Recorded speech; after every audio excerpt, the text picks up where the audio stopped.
Hi everyone, I hope your distance education study has been going well. What we're going to learn about today is the Battle of Verdun in World War I, and it was quite a significant battle. It was quite important. And what we're going to look at today are a couple of things in relation to the Battle of Verdun. So this is the syllabus content that we're targeting. So we're going to be looking at the varying experiences of soldiers in key battles, and what we'll look at is Verdun and the Battle of the Somme as well. And we're also looking at the changing nature of war to 1918, scientific and industrial developments in weaponry, the mechanisation of modern warfare. You'll notice that these relate specifically to one of your questions for your exam that you've hopefully all received by now. So it's really important that you pay attention and complete the activities that are provided to you on the Google Classroom, and also take note of important things that you might want to write about in your exam. So, the Battle of Verdun. Basic information. So this is a map of where it is. It's located in France. Verdun was a small-ish city surrounded by military forts, and it had been a really strong military fort for a long time. For most of its history, I don't think it had actually ever been conquered by an enemy force. So the actual Battle of Verdun was the longest battle of World War I, and it went from the 21st of Feb until December 18 in 1916. Now, they didn't fight from Feb 21 to December 18. They did fight because that's how long the battle went for. But what happened is German forces started actually retreating from about July, and there was still sort of isolated fighting that happened from then until December, but December was when it was officially over. So the French forces pushed back against a major German offensive that started on the 21st of February, and it was huge. So the longest battle in World War I, and had huge numbers of casualties.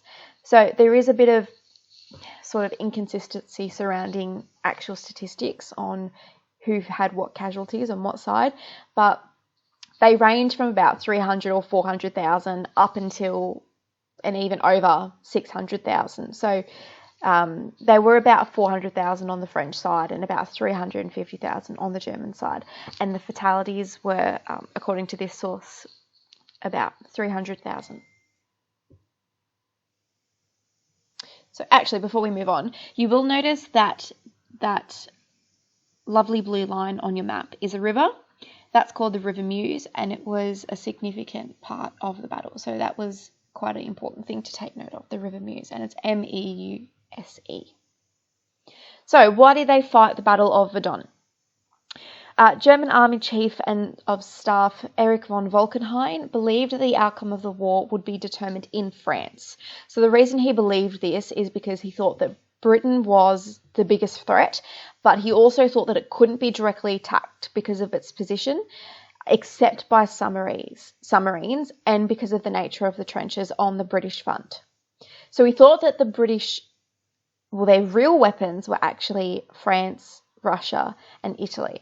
And he thought that Russia was already paralysed by the trench warfare that was occurring on their side, and that Italy was unlikely to have any significant effect on the war. So therefore, according to Falkenhayn, only France remained. What was necessary, though, was a breakthrough, and he said instead of normal tactics that Germany should bleed France to death by choosing a point of attack, where the French would be compelled to throw in every man that they have. So he said this in a letter to German Emperor William II, or Kaiser Wilhelm, in 1915, and that's quite an important source, and we're going to look a little bit deeper at it later. So, why Verdun? Why, of all places to choose to attack and bleed the French dry, did they choose Verdun? So, it was a very strategic position. It had the River Meuse, it had a railway that they could transport troops and other supplies through. It was on a hill, and hills are quite good defensive positions, and it was also surrounded by forts. Now, I said at the start of this presentation that it hadn't really been defeated before in history. It was a good stronghold, but one of the problems was for the French that by the time the Germans got to those forts, some of them were taken without a single shot being fired. So another reason that Falkenhayn chose to launch his offensive at Verdun was that the fortress and surrounding fortifications along the Meuse River threatened German communication lines, and these are crucial to maintaining order and ensuring that attacks and all sorts of things go as planned. One of the other reasons was that the loss of the storied citadel would crush French morale, and morale is quite an important factor to consider when you're facing enemy troops. If they've got high morale, they're more likely to fight with more gusto, I suppose you would say. But if they had lost their morale, which is their belief in what they were doing and their belief in their ability to win, they would be easier to defeat. So what was Falkenhayn's plan? What was the German plan? He proposed that they should launch a continuous series of limited advances to draw French infantry and reserves into German artillery. He wanted an intense artillery bombardment to draw them in and trap them, and basically what he wanted to do was bleed France white. So bleed France white, what this means basically is bleed them to death. So at 7:15 a.m. on February the 21st, 1916, the German bombardment began. So it started off with naval long-range guns destroying part of the city, including part of the cathedral. And then the German artillery started, and they sent a barrage of shells and gunfire. Now, this particular thing that I'm talking about right now, the barrage of artillery, is quite important. Okay, so along the 20-kilometre front line on both sides of the Meuse, the Germans had installed 1,220 guns. Right, just let that sink in. That's huge. In Bois de Ville, 40 heavy shells fell every single minute. And in the first few months of fighting, 1 to 2 million shells in total were dropped. So 40 heavy shells every minute, and 1 to 2 million shells were dropped in the first few months alone. That is insane. Those are huge numbers. 168 German aircrafts were also deployed to create a sort of net over the area, and they did this to prevent French observations and artillery spotting by French planes as well. So Erich von Falkenhayn on why this attack was to be launched and what he wanted from this attack said that no line is to remain unbombarded, no possibilities of supply unmolested, nowhere should the enemy feel himself safe. In his letter to Kaiser Wilhelm II in 1915, he said that the strain on France has reached breaking point, and that if we succeed in opening the eyes of her people to the fact that in a military sense they have nothing more to hope for, that breaking point would be reached and England's best sword would be knocked out of her hand. So what he's saying here is that France, because of the strain of the war, had reached a breaking point, and all that they needed was a final blow and to persuade the army and the people of France that they had nothing more to hope for, and that would cause France to break, and that would mean that England would be sort of weakened, is the word I'm going for, weakened by the loss of France as a powerful ally.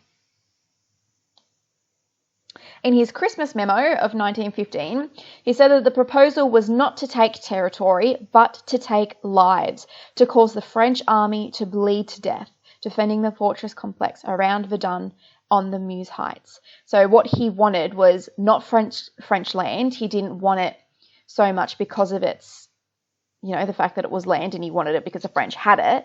It was more a war of attrition. He wanted French lives. That was how he was measuring his victory.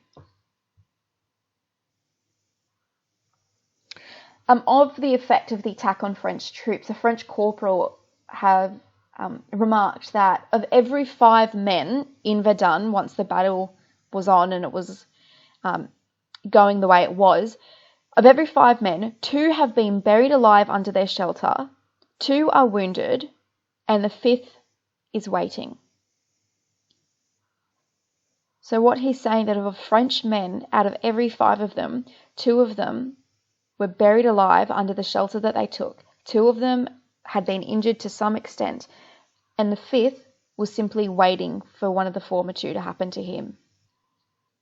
The effect of this particular battle on soldiers was quite significant. We're going to have a little look later at what sorts of things they experienced and what it would have been like for them. And then there's the first activity that you'll need to complete for this task, which will give you an opportunity to talk about what it was like for them and what it was like on the battlefield.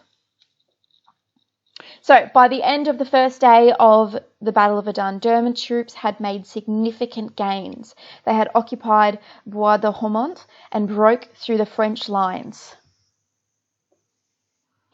By day 2, Germans started using flamethrowers or Flammenwerfers against the French, and they used 96 of them. And this was one of the first times that the flamethrower had been used as a combat weapon, and it had devastating effects. So the Flammenwerfer, or the flamethrower, was designed and proposed by Richard Fiedler in 1901. And the first models had 2 tanks that were carried on the backs of soldiers like a backpack. One was filled with a flammable liquid and the other with a propellant gas. So if you've ever seen someone walking around with like a pump bottle with a long pipe on the end and they have a trigger and they spray weeds with it, very similar to that, right? So when the wearer squeezed, oh my gosh, I can't speak this morning. When the wearer squeezed the trigger, burning fuel would be projected up to 18 meters in front of him. So psychologically, this was an absolutely terrifying weapon, and it was used in more than 300 battles in the war by the German army, and it was eventually also adopted and used by the British and the French forces. So the Germans used this in all sorts of situations. So it was effective in setting villages ablaze, and it was also used in trenches to flush the enemy out into artillery fire. They were also capable of destroying tanks. One of the downsides, though, was that they could only be used for a few minutes because eventually the fuel would run out. Another thing that was a limitation was, especially some of the first models, they had a tendency to explode. So if you were someone carrying a flamethrower, people ran from you, yes, you could wreak destruction on the enemy forces, yes, but your backpack could also explode and take you with it. Not exactly a great weapon to be wielding. Okay, so in the days and the weeks following, Haumont was razed by artillery fire. Brabant-sur-Meuse, Wavre and Samogneux were occupied by German forces, and German troops had overrun the first line of French defences and then the second, capturing Beaumont, the Bois de Fosses, the Bois de Cories, and advanced and captured the fort at Dalmont, which was a key fort. Despite their barrage of shell fire and the positions that they gained, however, the Germans failed to gain an immediate position at Verdun. So despite the fact that all those shells had been dropped and the advances that they had made, they failed to gain an immediate position at Verdun. Soon they also realised that the British were preparing for an attack on the Somme, and the French were given orders to hold both the front at Verdun and prepare for the Somme, whilst exhausting German troops as much as possible. So the Somme is another key battle that we're going to look at.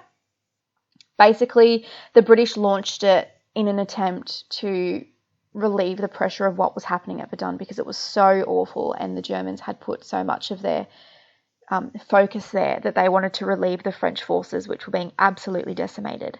But the problem was they expected the French to prepare for Verdun, to prepare for the Somme rather, whilst also holding ground at Verdun. So what was the result? The Germans actually came within 3.2 kilometres of the Verdun Cathedral. But despite this, they called off their attack on July 14, and Falkenhayn was dismissed from his position for his failure to capture the city. The French pushed back, and eventually they regained the land and forts that they had lost, coming almost all the way up to their original front lines. By the time both forces ceased movement in December, each army had sustained astronomical amounts of casualties. So as I said earlier, sources vary over the exact number each side sustained, and they range from 300,000 to more than 600,000 casualties. That's the population of Bingra 400 times over for both the German forces and the French forces. Many of the casualties that were listed were also listed as either dead or missing, and there are still bodies that haven't been recovered, I believe. So next, what we're looking at here is the devastating effects of the battle. And what you need to consider is the effect that the artillery bombardments would have had on A, the landscape, and B, the soldiers that were fighting there. So the proportion of casualties suffered to the number of men who fought, was higher at Verdun than any other World War I battle, as was the number of the dead in relation to the size of the battlefield. Of the total deaths, which there are approximately 143,000 German and 162,000 French, 70% of them were caused by artillery fire. It was the bloodiest battle of World War I and was referred to as the meat grinder. Between both sides, 40 to 60 million shells were fired over the course of the battle, more than in any battle in history at this stage, and 9 French towns were decimated over the course of it. 40 to 60 million shells, that is huge. The roar of the barrage from this battle could be heard from 160 kilometres away, and hills that had been heavily bombarded were described as gushing fire like volcanoes. The few surviving soldiers were left with severe shell shock. So shell shock is a condition that soldiers got from the constant barrage of shells being dropped, from constantly hearing the whistle and the explosions and being in that constant state of fear. And what happens is sometimes they were constantly in a state of panic. They couldn't eat, they couldn't speak, they couldn't sleep. It would have been awful, right? Severely incapacitated. So many of the surviving soldiers had to deal with this shell shock afterwards. And once they went home, that didn't go away. They still had to deal with this as the aftermath. One French commanding officer also wrote that he arrived at Verdun with 175 men and he left with 34, several half mad and not replying anymore when he spoke to them. This is the sort of stuff that you'll be looking at when you do your response for task 1.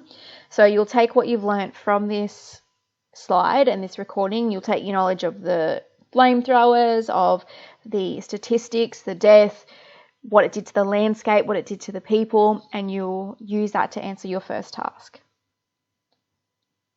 But looking forward, why did the battle end? I've already spoken a little bit about this. It ended because of the Somme offensive, which is what we're actually going to look at next time we come back to this. So here's the bibliography if you'd like to go and have a further read of the sources that I used for this slide. There are plenty on the web. A quick Google search will take you to them. I'm happy to order some books if people would like to read a little bit more in depth of some of the text that I've got there. But what I'd like you to do now, please, is go back onto the Google Classroom and complete Activity 1 and 2. So Activity 1 is, you can either do it just a description or more of a creative task. I quite like doing the creative ones. I think that they force you to apply what you know in really concise and succinct ways, and it really shows what you know. But you can still just do the descriptions if you want. And then the second task is an essay, and I've, in that task, not an actual essay, like a mini essay, I've put in there a peel paragraph structure with what information I would put where, and please feel free to use that as your scaffold and just fill out the information around it. And make sure you submit both of them to me so that I can give you some feedback.